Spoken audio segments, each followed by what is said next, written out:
अच्छा, आप लोगों ने जो ये प्रतिवाद मार्च निकाला है, किसके उपलक्ष्य में निकाला है? ये प्रतिवाद मार्च आप देख रहे हैं कि पूरे बिहार सहित सिवान में जिस तरह से आपराधिक घटनाएं बढ़ी हुई हैं और जिस तरह से बिहार सहित पूरे सिवान जिले के जितने भी अधिकारीगण हैं और जिस तरह से चुपचाप मुखौटा बनाकर बैठे हुए हैं, आप सोच लीजिए कि लोकसभा चुनाव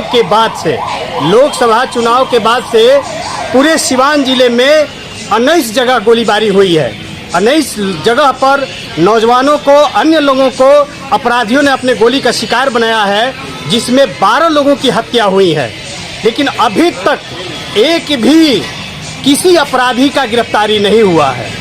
अब पूरे सिवान में जिस तरह से अपराधियों का मनोबल बढ़ा हुआ है और जिस तरह से लोग अन्यास खुलेआम गोली मार दे रहे हैं, उसके खिलाफ आज उसके बाद हमारे जो भाकपा माले के नेता हैं जयशंकर पंडित, उनके दरवाजे पर दिन में अंधाधुंध फायरिंग करके अपराधी जिस तरह से भाग गए, इसके खिलाफ आज हमारी इनकलाबी नौजवान सभा प्रतिवाद मार्च कर रही है। आपने ज्ञात होगा कि इनकलाबी नौजवान सभा के जिला सचिव जयशंकर पंडित पर पहले भी गोलीबारी हुई थी।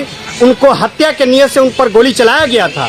उस पर 10 लोगों को नामजद अभियुक्त बनाया था हमारे जिला सचिव ने। लेकिन जरा आप सोचिए कि कहां से अपराधियों पर लगाम लगेगा।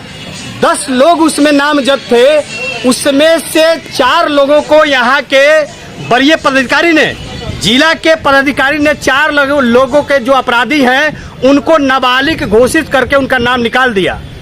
10 में से 4 लोगों का नाम निकालते हैं, उसके बाद से 5 लोगों को हाई कोर्ट से स्टे ऑर्डर मिल जाता है कि उनकी गिरफ्तारी नहीं होगी।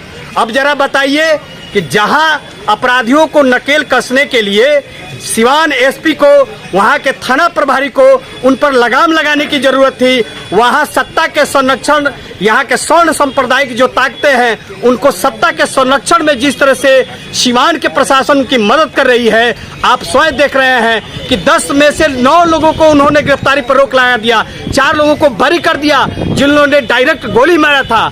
आप उस कैसे न्याय कर सकते हैं? इन बहरी और अंधी सरकार को और उनके प्रशासन को आंख दिखाने के लिए, उनका जो प्रशासन का रवैया है, उनके कार्यकलाप को जनता तक ले जाने के लिए आज इनकलाबी नौजवान सभा की ओर से मार्च किया जा रहा है। बिहार में देखा जा रहा है कि कल का एक अपडेट है, जो पूर्णिया के सांसद साहब ने स्टेशन से ही बिहार में हत्याकांड का जितने भी ग्राफ हैं लगातार तेज हो रहा है। आए दिन घटना बिहार में कहीं ना कहीं हर जिले से खबर आ रही है कि दिन दहाड़े गोलीबारी मार दी जाती है और अपराधी फरार होता है। जैसा कि आपने कहा कि उनके नाम निकाल दिए जाते हैं, स्टे ऑर्डर मिल जाते हैं। इस प्रकार से अगर अपराधी को इस तरह से खुलेआम घूमने दिया जाएगा तो क्या कल के तारीख में किसी और की जान नहीं जा सकती है? जी, हम आपके चैनल के माध्यम से, आपके मीडिया के माध्यम से बताना चाहते हैं कि केवल सिवान है नहीं, पूरे बिहार में जिस तरह से विपक्षी दलों के नेताओं पर, जिस तरह से विपक्षी लोगों पर, जिस तरह से यहाँ के सत्ता के संरक्षण अपराधी जिस तरह से तांडव मचा रहे हैं, हम आपके चैनल के माध्यम से स्पष्ट करना चाहते हैं कि ये जो भी घटनाएं हो रही हैं सत्ता के संरक्षण में हो रही है, बिहार सरकार के इशारे पर हो रही है। और लगातार आप देख रहे हैं कि वीआईपी के सुप्रीमो जो साहनी जी, उनके पिताजी की निर्मम तरीके से हत्या कर दी गई। जहां एक राजनेता के घर के लोग सुरक्षित नहीं हैं, उनसे आप आम आदमी लोगों का आप कैसे उम्मीद रख सकते हैं? तो ये जो तरीका है बिहार सरकार का, जो कह रहे थे कि जीरो टॉलरेंस पर हम काम कर रहे हैं, विकास की बात कर रहे हैं, ये आपका विकास है। विकास के साथ साथ आप ये सुरक्षा है। हम सिवान जिला की बात कर रहे हैं, पूरे बिहार की तो छोड़ दीजिए। 4 जून को लोकसभा चुनाव का मतगणना हुआ, उसके बाद से 19 लोगों को सिवान जिला में गोली मारा गया है, जिसमें 12 लोगों की हत्या हुई है। आपने देखा होगा कि जिस तरह से एडीजे 1 के जो कर्मचारी हैं गोल्डन माझी, दिन दहाड़े अपराधियों ने गोली मार दिया, आज तक उसमें कोई गिरफ्तारी नहीं हुई। आपने देखा होगा कि बड़हरिया क्षेत्र के कुशवाहा जाति के नौजवान को दिन दहाड़े अपराधियों ने गोली मार दिया, लेकिन आज तक कार्रवाई नहीं हुई।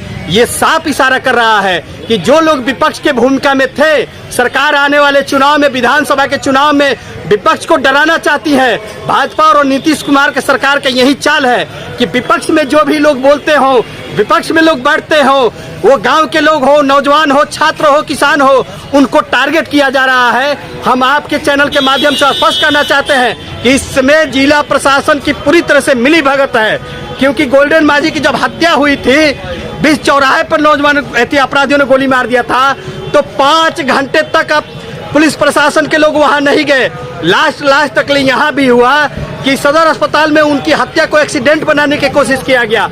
ये बात साबित करता है कि यहाँ के जो एसपी महोदय हैं चुपचाप बैठे हुए हैं। अपराधियों का मनोबल इसलिए बढ़ा हुआ है कि उन पर नकेल नहीं कसा जा रहा है, उल्टे में उनके ऊपर अपराधियों को सत्ता के संरक्षण दिया जा रहा है, जिसका नतीजा है। मैं आपसे चैनल के माध्यम से कहना चाहता हूं कि जो जमदार मादी की जो हत्या हुई है, आप वो जिस तरह से जघन्य अपराध हुआ है, अपराधी लोग क्या किए कि उनको मोटरसाइकिल में बांधकर 2 किलोमीटर तक घुमाते रहे, उनको खींचते रहे, तब जाकर उनकी हत्या हुई। और हत्या होने के बाद जब लोगों ने प्रतिवाद किया तो हमारे जो विकास यादव हैं उन पर झूठा मुकदमा कर दिया गया। क्या प्रशासन के लोग नहीं जानते हैं? जानते हैं। उन्हीं केस के माध्यम से आपने देखा होगा कि आज तक जमादार माझी के हत्या में जितने भी लोग संलिप्त हुए, आज तक उनकी गिरफ्तारी नहीं हुई। लेकिन वही अपोजिट देख लीजिए, छोटी मोटी घटनाओं में लोगों को परेशान करने के लिए विपक्ष के नेताओं को फंसाया जा रहा है। हम कहना चाहते हैं कि ये गुंडागर्दी केवल बड़ा है सत्ता के संरक्षण में, क्योंकि यहाँ के जो पुलिस प्रशासन है वो सत्ता को संरक्षण, अपराधियों को संरक्षण दे रहे हैं, उनके बचाव में काम कर रहे हैं। नहीं तो जरा बताइए, आपकी हाई कोर्ट से अपराधियों को कैसे स्टे ऑर्डर मिल जाता है? जो हत्या में संलिप्त है, जिन्होंने गोली मारी, हाई कोर्ट से किस आधार पर उनके स्टे ऑर्डर मिल गया कि उनकी गिरफ्तारी नहीं होगी?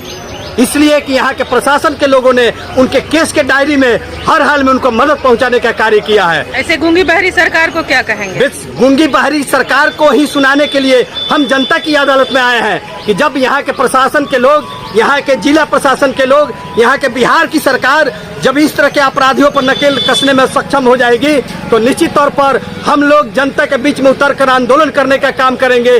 और अंधी और बहरी सरकार को ये बताना चाहते हैं कि आपके प्रशासन के लोग केवल शराब पर काम कर रहे हैं, और भी जो मोटे मोटे जो व्यवसायी हैं उनको छोड़ दे रहे हैं। जो छोटे लोग जो पी कर आ रहे हैं उनको पकड़ के आपके जो लोग जो जेल में डाल रहे हैं, ये सरकार जान रही है, ये जनता जान गई है। और इसके खिलाफ हल्ला बोल और पोल खोल के माध्यम से तमाम जनता को जागरूक किया जाएगा। और जो आपका विकास और सुरक्षा का जो दावा है, विकास का आपने तो दावा देख ही लिया कि लगातार 15 दिन में कम से कम 12 से 15 से ऊपर पुल गिर गया। ये है नीतीश कुमार का विकास का मॉडल। अपराधियों का अपराध तेजी से बढ़ा हुआ है, ये है। नौजवानों को रोजगार नहीं मिल रहा है, लोग दर दर के ठोकरे खा रहे हैं। ये नीतीश कुमार की सरकार चारों तरफ से फेल है। आने वाले विधानसभा के चुनाव में जनता हर हाल में इस सरकार को उखाड़ फेंकेगी। परिचय बता दीजिए। उपेंद्र साहब, भाकपा माले जिला कमेटी के नेता।